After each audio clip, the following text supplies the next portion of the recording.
Marvel has a vast array of cosmic entities, but few can beat their chests and claim they've been around since the dawn of creation. The great and powerful entities are usually the oldest, and today we'll look at them from the oldest to the least old, since they're all ancient. To kick things off, the oldest characters in all of Marvel are none other than the primordial beings. Here, I'm not necessarily talking about the abstract entities, those I'll cover later in the video, but rather the creators of the entire publisher of all the comics and all the stories. I'll have to condense a lot of characters here because there are so many, and they don't necessarily have a chronological origin. They emerged before everything and shaped everything. Obviously, the first would be the one above all, who represents the writers and artists of all of Marvel. Since he embodies a real-world concept, something that exists in our world, he can't even be categorized alongside the other characters, as he is the one who created everything. This is where I'd also place the Fulcrum, whom many consider to be an avatar of Marvel's creator, with some speculating he represents Jack Kirby. He's not a character who appears often in the comics. In fact, I think he only has a single appearance, shown as the owner of a bar and an entity that the Celestials and the Watchers blindly obey.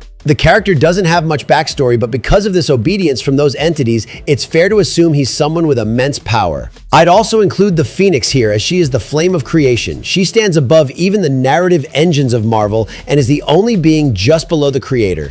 She doesn't just represent death and rebirth, she's responsible for keeping Marvel standing and is capable of reshaping the universe and rebuilding everything if necessary. I'd also place the Living Tribunal here, a being outside the multiverse, though he also has avatars within realities. As the right-hand man of the supreme being of the publisher, it's easy to imagine that this character is also one of the oldest and one of the first beings created by the one above all. Although it's never been explicitly confirmed when the Living Tribunal came into existence, I think it's fair to include him here. And I'd also include the Queen of the Never, a character who is a counterpart to Eternity and represents all the stories that never came to be. She is the queen of possibilities, what could have been but wasn't, and she also lacks an origin story. Considering what she represents, we can assume she's one of the oldest beings in existence. I won't group her with the other abstract entities because they go through a cycle of death and rebirth, as I'll mention later. It's never been stated that the Queen of the Never goes through this process, so it's possible she's existed since the beginning of time, though she could very well come up later in the video.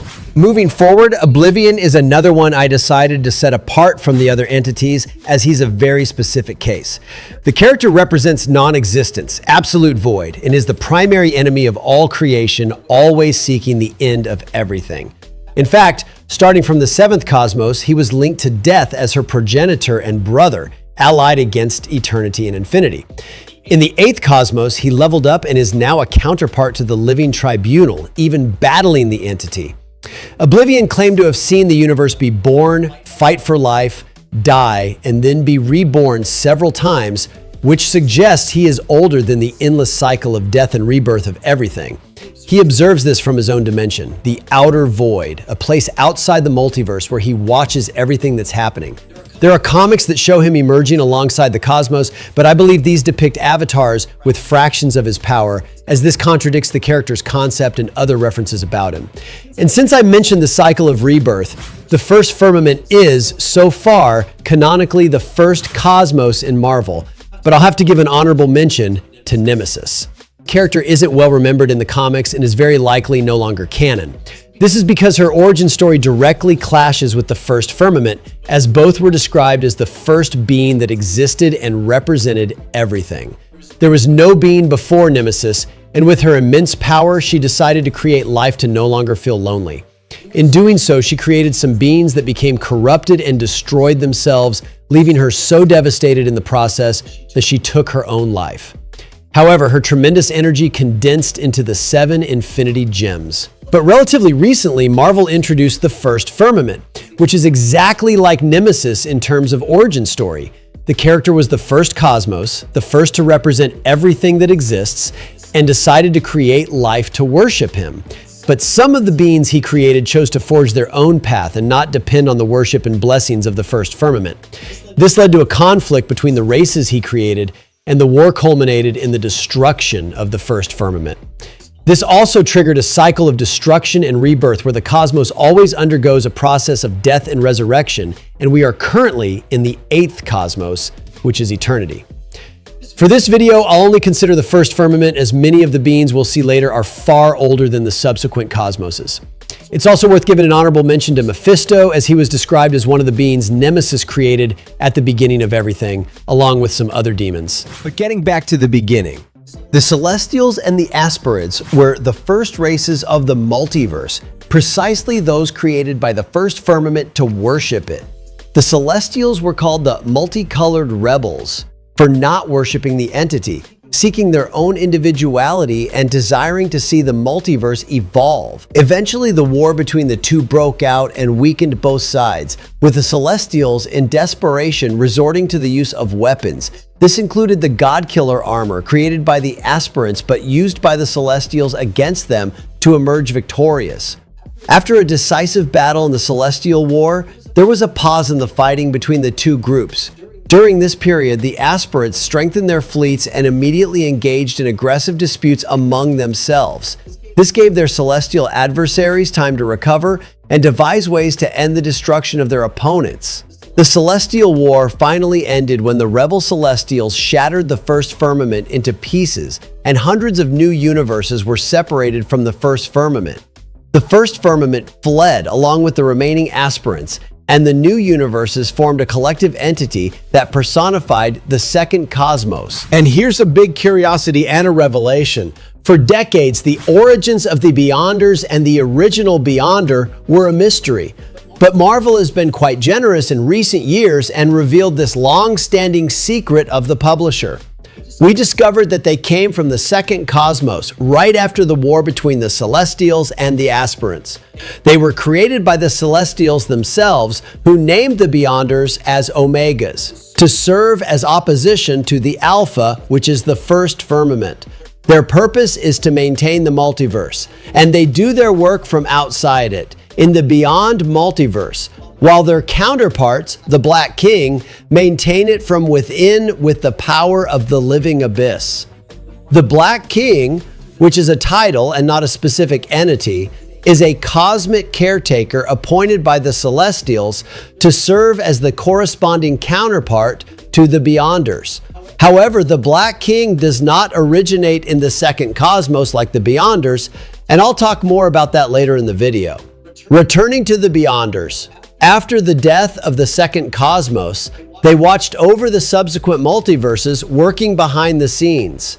The only exceptions were the creation of the cosmic cubes, the creation of the molecule men, and the destruction of the seventh cosmos, where they literally got their hands dirty and destroyed everything. However, despite being often overlooked, Shuma-Gorath has some strong statements that imply the character is extremely ancient within the comics. He has said that before time existed, he was already waiting. Before everything existed, he was. He fed on the screaming souls of universes and drank the spoiled milk of dead stars.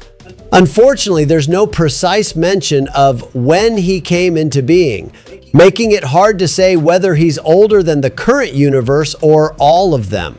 So he could be older than Marvel's seventh cosmos, where he made the statement, or older than the first firmament, but I believe the first option is more likely.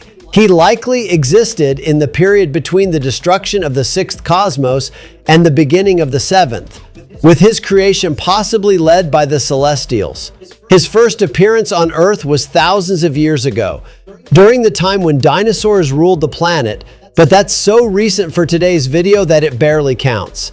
By that time, he already ruled over the ancients and was lord of dozens of dimensions, where he feasted on the ape men, as they were described. But moving on to one whose age we know for certain. Galactus is a baby compared to some entities, but he's one of the oldest when considering the seventh and eighth cosmos. It's worth noting here that each new universe has its own world devourer, and an aspect of this entity must exist, as seen in the fifth cosmos. But these weren't necessarily Galen, just as the next one is destined not to be him either. We know that Galactus and Franklin Richards will remain together at the end, and the role of Galactus will pass to the Omega-level mutant.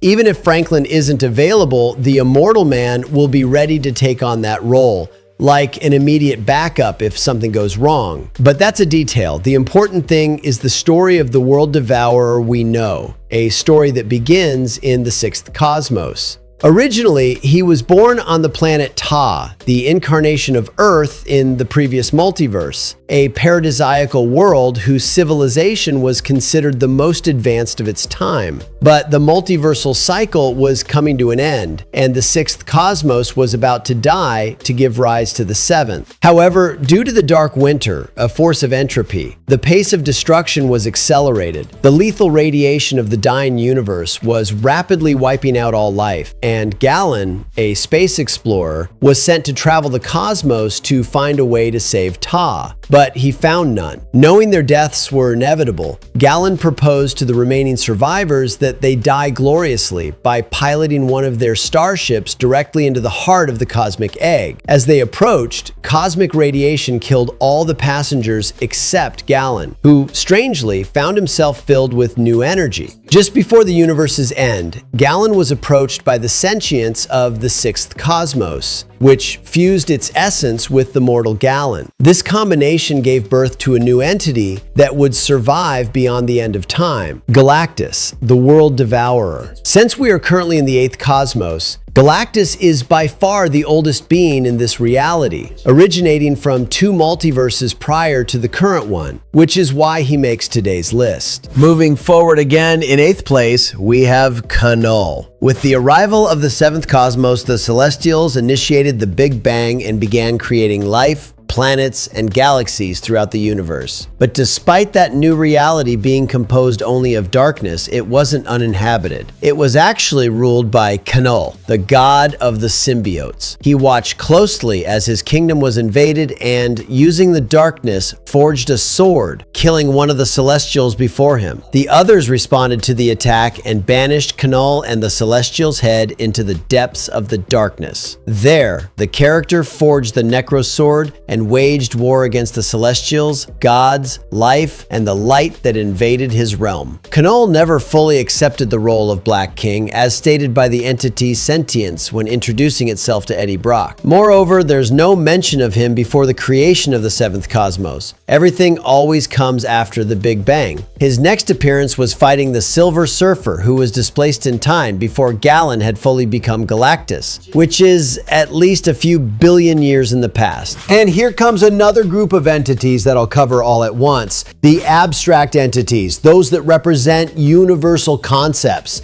They emerge whenever a cosmos is reborn, as stated by Galactus himself in the comic The History of the Marvel Universe. This group includes death, Abraxas, life, love, and hate. The current representation of the multiverse, namely eternity and infinity, and beings of the same caliber. They come into existence the moment a new cosmos is created, so they are literally as old as the universe and will only meet their end when that universe ends. Of course, that's assuming no extraordinary events occur, like Thanos deciding to collect the Infinity Gems or Beyonder crashing into reality. Some of these reborn entities were responsible for creating other entities. For example, Eternity created Eon, Chaos and Order created the In-Betweener, and so on. Other entities simply reached the status of abstract entities through external means, like Kronos, Thanos' grandfather, who is the personification of time. These entities don't make it into this video because they simply aren't old enough. Eon could potentially be included, but Kronos is practically a newborn compared to the others and is a very recent entity despite being extremely powerful. But finally, the first races of the Marvel Universe, the initial inhabitants of worlds that even became high-level cosmic beings. The Elders of the Universe are the last survivors of their respective races, originating from the first sentient worlds in the universe. They achieved immortality due to their obsession with specific goals that keep them alive through an almost monomaniacal focus. There's also a story that death granted immortality to these beings as a gift for being the last of the first universal races, but the part about them being obsessed with a single goal each is a characteristic that has never been changed or altered. For example, the runner wants to be the fastest creature of all, the gardener wants to have a perfect garden, and so on. They also possess the primordial power, a residual cosmic energy from the Big Bang that made them extremely powerful. They also have vast resources, advanced technology, and accumulated knowledge precisely because they are so ancient. However, they are still far below the abstract entities and would need several of them together to even try to take on Galactus, and they still lost. As for the Watchers, they are nearly omniscient cosmic beings who observe the universe but do not interfere with it. They were supposedly the first advanced species in the universe, committed to observing and compiling knowledge about all aspects of the universe without any interference. This non-interference policy came about due to a well-intentioned attempt by the Watchers to grant knowledge to another race, which resulted in mass destruction across the cosmos. This forced the Watcher Mnu to create the ultimate nullifier to destroy them and end the First Universal War. Unlike the Elders of the universe, they became extremely powerful entities, are immortal, and can stand toe-to-toe with gods and entities, but because they are peaceful, they almost never engage in battle. And those were the 10 oldest beings in all of Marvel, listed from the oldest to the most recent. If you liked it, you know what to do. Leave a like down below and share it with that friend who doesn't know anything about comics to help the channel keep growing. Drop in the comments which of these entities is your favorite. Thanks, and see you next time.